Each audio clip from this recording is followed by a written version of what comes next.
Step मानते हैं? बहुत बड़ा स्टेप है। देखिए, अभी ऑल पार्टी मीटिंग भी हुई थी, हम लोग थे ऑल पार्टी मीटिंग में जब सरकार ने किया था वेस्ट एशिया क्राइसिस पे। और जो दुनिया भर में पेट्रोल महंगा हो गया पिछले 4 साल से जब से यूक्रेन वॉर हुआ है, और अभी पूरा दुनिया में जो पर बैरल है कॉस्ट बढ़ गया है। बहुत जगह राशनिंग हो गया, स्कूल कॉलेज बंद कर दिया गया पेट्रोल के वजह से। बहुत जगह 4 दिन के लिए ऑफिस खुलता है।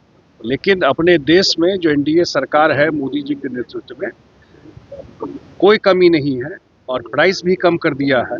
क्रूड ऑयल का प्राइस दुनिया में बढ़ रहा है लेकिन प्राइस भी कम कर दिया है। और जो उस दिन बता रहे थे कि इमीडिएट कोई प्रॉब्लम नहीं है, लेकिन लड़ाई लंबी हो गई, अब 1 महीना के आसपास हो गया है। और जो स्ट्रेट ऑफ हॉर्मुज से भी है, सबसे यूनिक बात यह है कि जो भारत सरकार की जो कूटनीति है उसमें जो भी प्लेयर्स हैं सबसे इनकी बात होती है। अगर स्ट्रेट ऑफ हॉर्मुज से जहाज आ रहा है एलपीजी गैस लेके तो जरूर ईरान के संपर्क में होंगे, ईरान से भी संबंध होगा तभी तो बात करके जहाज आ रहा है। उसी तरह जो यूएस से भी संपर्क करके जो चीज़ें हो रही है, तो फॉरेन पॉलिसी उस हिसाब से बहुत अच्छा है। और ये बहुत बड़ा वेलकम स्टेप है। दुनिया में कॉस्ट बढ़ रहा है पेट्रोल का, लेकिन भारत सरकार ने इसको कम किया। और जो उसका क्या उसको बोलिएगा, जो उसका कॉस्ट है भारत सरकार खुद बियर कर रहा है, जो देश के लोगों को दिक्कत नहीं है। आज एक ऑल पार्टी मीटिंग पहले हुई दिल्ली में, परसों हम लोग थे उसमें।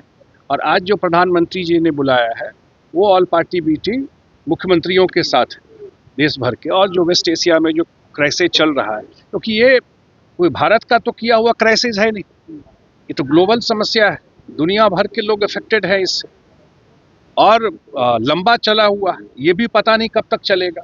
तो वो सारे लेकिन उस सिचुएशन में आज भी केवल जो लोग अफवाह फैलाते हैं सोशल मीडिया में, उससे जो होर्डिंग होता है, कालाबाजारी होता है एलपीजी गैस का सिलेंडर का, अदरवाइज कोई दिक्कत सरकार में नहीं है। जो हम लोगों को बताया गया, जितनी जानकारी पेट्रोलियम मिनिस्टर ने दी, गृह मंत्री भी थे, डिफेंस मिनिस्टर भी थे, सब लोगों ने जानकारी दिया।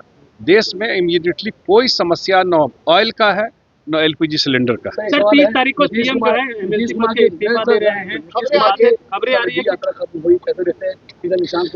देखिए, नीतीश कुमार जी की यात्रा न्याय यात्रा से हम लोग देख रहे हैं। जब सरकार हम लोग की यहाँ पर नहीं थी 2005 में, और राष्ट्रपति शासन लगा दिया गया था, न्याय यात्रा से समृद्धि यात्रा। उस समय वो बिहार के लिए न्याय मांग रहे थे, अब बिहार के लिए वो समृद्धि मांग रहे हैं। बेस तो सब ठीक कर दिए, तो इसलिए पूरा यात्रा उन्होंने कंप्लीट किया। सोच सकते हैं उनके कमिटमेंट को, उसके जज्बा को, जिस तरह से जितना यात्रा किए, जितना फील्ड में गए, जाने से इतना बड़ा असर हुआ। जो आज बिहार में जो काम दिखता है, मुझे लगता है पॉलिसी के अलावा मुख्यमंत्री की यात्राओं ने जमीन पे काम उतारने पर बहुत बड़ा मदद किया। 30 तारीख को एमएलसी पद से इस्तीफा दे रहे हैं, वो तो उसका तो प्रोसीजर है ना संवैधानिक कि 14 दिन के अंदर देना पड़ता है। ममता बनर्जी ने एप्रीहेंशन एक्सप्रेस किया है कि बंगाल में राष्ट्रपति शासन लग जाएगा। अब तो चुनाव हो रहा है, अब कहाँ राष्ट्रपति शासन लगेगा? आप बताइए, इस सारा एसआईआर पर वो हल्ला की है। आप सब लोग हैं बिहार में, यही कांग्रेस के नेता बिहार भर में घूम रहे थे ना, एसआईआर के खिलाफ यात्रा कर रहे थे। एक कंप्लेंट चुनाव में मिला? सब पत्रकार है, कोई मिला जो कहा वोटर कि हमारा वोटर लिस्ट में नाम काट दिया गया और वोट नहीं देने दिया गया? झूठ फैलाना, हर एक संवैधानिक इंस्टीट्यूशन को बदनाम करना, यही काम रह गया है। इसीलिए बार बार चुनाव हार रहे हैं। विश्लेषण करना चाहिए, क्यों बार बार जनता नकार रही? तो अपना अंदर नहीं झांकते हैं। मैं बिहार में भी देखता हूँ, जेडीयू पार्टी में इंटरेस्ट ज्यादा है, लेकिन अपना पार्टी रसातल में चला गया, इसके लिए कोई चिंता नहीं। वही कह रहा हूँ, अरे अपना पार्टी देखो ना भाई। लॉ एंड ऑर्डर देश में सबसे अच्छा बिहार का है। बिहार में किसी भी आदमी को पॉलिटिकल प्रोटेक्शन, जो क्रिमिनल है उसको नहीं है। क्राइम दुनिया भर में होता है, इसकी कोई गारंटी नहीं ले सकता। लेकिन क्राइम होगा तो उसको सरकार के द्वारा सजा मिलेगी। सर सीएम पद से भी इस्तीफा नीतीश कुमार का नीतीश कुमार के साथ जब वही तो कह रहा हूँ, अपना पार्टी में वो हम लोग के यहाँ मिथिला में कहा बोलना नहीं भाई, अपना रसातल में चला गया, उसका क्यों चला गया वो नहीं देख रहे हैं।